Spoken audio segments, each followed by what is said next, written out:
SSC CGL mains 2025లో వచ్చిన question ఇది. Concepts idea ఉంటే 2 సెకండ్స్లో ఆన్సర్ వస్తుంది. నేను ముందు షార్ట్ కట్ వేలో సాల్వ్ చేస్తాను, రెండు మీకు డీటెయిల్గా ఎక్స్ప్లెయిన్ చేస్తాను విత్ కాన్సెప్ట్స్. క్వశ్చన్ చూడండి. In right angle triangle ABC the angle at B is 90 degrees. If AB is equal to 6 centimeters, BC is equal to 8 centimeters, then what is the distance between the centroid and the orthocentre. First concept వచ్చేసి Pythagorean triplets ఇచ్చినవి 6, 8. Next 6, 8 అయితే hypotenuse ఏమవుతుంది? 10 అవుతుంది, అంతే కదా. 6, 8, 10 అనేవి Pythagorean triplets. ఎలా వచ్చాయి ఇవన్నీ? బేసిక్ త్రిప్లెట్స్ 3, 4, 5 ఉంది కదా, దీని నుంచి జనరేట్ అయినాయి. ఓకేనా. ఇప్పుడు డైరెక్ట్గా రెండో కాన్సెప్ట్ వచ్చేసి రైట్ యాంగిల్ ట్రయాంగిల్లో సెంట్రాయిడ్కి ఆర్థో సెంటర్కి మధ్యలో డిస్టెన్స్ వచ్చేసి హైపోటెనస్లో 1/3 ఉంటుంది. ఓకేనా. సింపుల్గా మనకి హైపోటెనస్ వచ్చింది, దీంట్లో 1/3 10/3. ఓకేనా.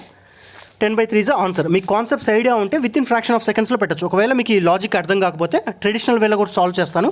బిఫోర్ దట్ నా ఛానల్లోకి వెళ్ళి ప్లేలిస్ట్ చెక్ చేస్తే పైథాగరన్ త్రిప్లెట్స్ గుర్తుపెట్టుకోకుండా ఆన్ ద స్పాట్ ఎలా డిరైవ్ చేయాలని చెప్పాను, అదొకటి. అదే పైథాగరన్ త్రిప్లెట్స్ని direct tangent, indirect common tangent జామెట్రీలో ఎలా అప్లై చేయొచ్చు అనే కాన్సెప్ట్ ఎక్స్ప్లెయిన్ చేశాను. రెండోది ఇక్కడ చూడండి, రైల్వేస్లో క్వశ్చన్ వచ్చింది.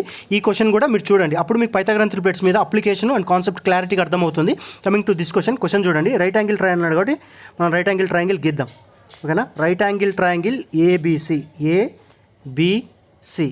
ఎక్కడ నెక్స్ట్ ఏమంటున్నాడు? యాంగిల్ ఎట్ బి కాబట్టి నెక్స్ట్ ఏమంటున్నాడు అంటే AB is equal to 6, next BC is equal to 8. మీకు డైరెక్ట్గా పైథాగరన్ త్రిప్లెట్స్ ఐడియా లేకపోతే మనం డైరెక్ట్ ఫార్ములా అప్లై చేస్తుంది. A² + B² is equal to C². అంటే 36 + 64 ఈజ్ ఈక్వల్ టు C². 36 + 64 100 అయింది. 100 అంటే 10².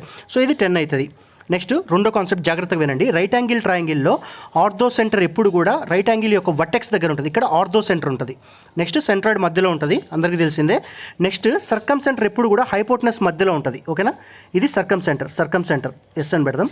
ఓకేనా. అండ్ ఈ డిస్టెన్స్ వచ్చేసి సర్కమ్ రేడియస్ అవుతుంది, అంతే కదా. సర్కమ్ సెంటర్ అంటే సర్కమ్ సర్కిల్ గీస్తే ఎట్లా వస్తుందో దాన్ని సర్కమ్ సెంటర్ అంటాడు. ఈ డిస్టెన్స్ రేడియస్ అవుతుంది.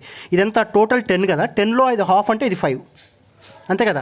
ఎప్పుడు కూడా సర్కమ్ సెంటర్ హైపోటెనస్ మధ్యలో ఉంటుంది, అంటే ఈ డిస్టెన్స్ 5.